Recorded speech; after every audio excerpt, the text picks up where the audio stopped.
Hi, my name is Chuck Evans, and I'm Executive Director of Instruction for Medicus Golf. Today I'm going to talk about the types of pivots, which is how your body moves, relative to your arm plane, relative to the club face motion. So people basically have two kinds of pivots. They have one that stays in the center. They have one that moves off the ball to the right. And they have one that moves off the ball to the left. Well, the one to the right and one to the left are the same issue. I'm still moving off the ball. But depending on which one of those I do is going to change my arm plane. So let's say I stay on top of the golf ball. So as I turn my shoulders 90 degrees to the spine, you'll notice that my hands go more inward. Now this is going to lead to a downswing, so this is a little bit flatter downswing. I can swing right back down on that same angle, which would be the preference. I could swing a little bit underneath it, coming back this way, but now the lines are rotated to the right, so I'd have to hit a big draw. So from here, it's really hard to go this way.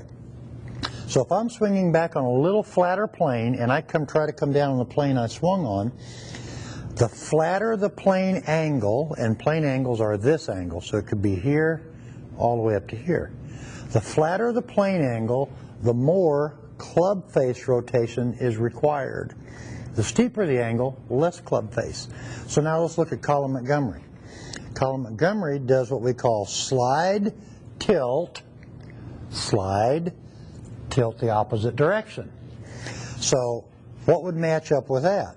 So if I'm sitting here and I slide, tilt, you can see the arm plane's much steeper now. So my choice is, once again, to swing down on that angle, or from here to feel like I'm flattening out the plane. So the choice is dependent upon what you want to do. If you swing down on the steeper plane, that means you'll have less face rotation.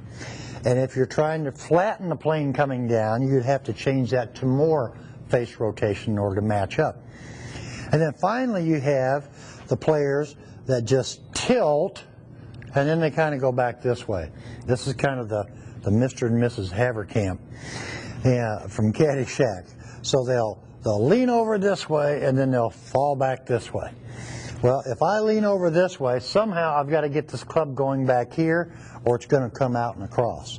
So if I lean over here, I'm going to have to take and move my hips in a line that's almost diagonally across the target line.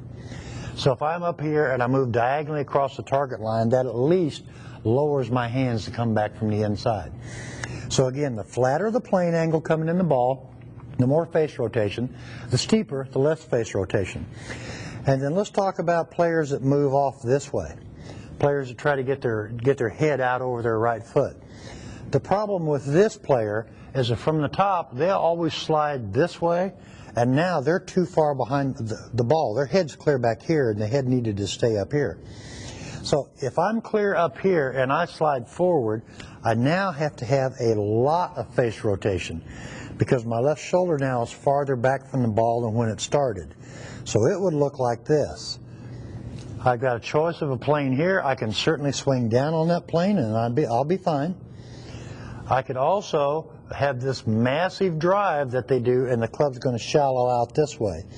Again, when the club shallows out, the flatter the plane, the more face rotation. So just figure out which one of those pivots look like yours and then try to make those planes match your pivot and then match the club face to that plane angle.